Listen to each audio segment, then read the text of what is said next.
ज्येष्ठ मास की तपती दोपहर गर्मी इतनी तेज कि सूर्य भी जैसे दया करना भूल गया हो। लेकिन एक योद्धा आज अन्न तो क्या, जल की एक बूंद भी ग्रहण नहीं कर रहा। वह योद्धा और कोई नहीं, स्वयं पांडवों में बलशाली भीम है। पांडव जब वनवास में थे तब वे हर एकादशी को विधिपूर्वक उपवास करते थे। युधिष्ठिर, अर्जुन, नकुल और सहदेव सभी भगवान विष्णु की भक्ति में लीन रहते, लेकिन भीम भोजन और जल के बिना रह ही नहीं पाते थे। एक दिन उन्होंने व्यास जी से कहा, गुरुदेव, मैं भगवान विष्णु का भक्त हूँ, परंतु उपवास मेरे वश की बात नहीं।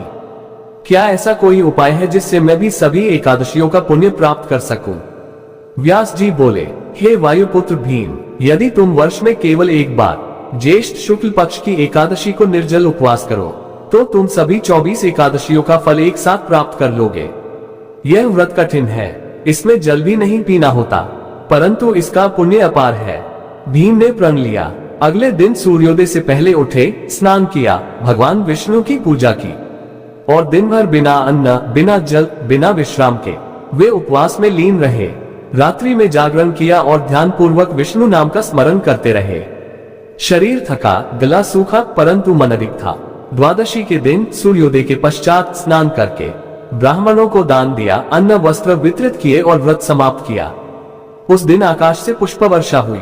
स्वयं भगवान विष्णु ने प्रसन्न होकर कहा, हे भीम, तुमने जो आज व्रत रखा है वह समस्त मानव जाति के लिए प्रेरणा है। जो भी इस दिन निर्जल व्रत करेगा उसे सभी एकादशियों का फल प्राप्त होगा। निर्जला एकादशी व्रत के पालन से पाप नष्ट होते हैं, पूर्वजों को स्वर्ग मिलता है, जीवन में सुख, शांति और मोक्ष की प्राप्ति होती है। जो मनुष्य इसे श्रद्धा से करता है उसका भवसागर पार हो जाता है।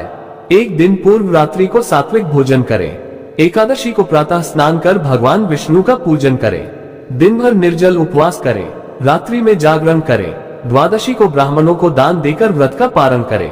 निर्जला एकादशी एक तप, एक शक्ति और एक समर्पण का प्रतीक है।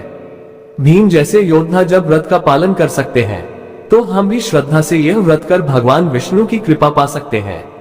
अगर आपको ये कहानी प्रेरणादायक लगी हो तो इसे लाइक जरूर करें और अपने दोस्तों के साथ शेयर करें।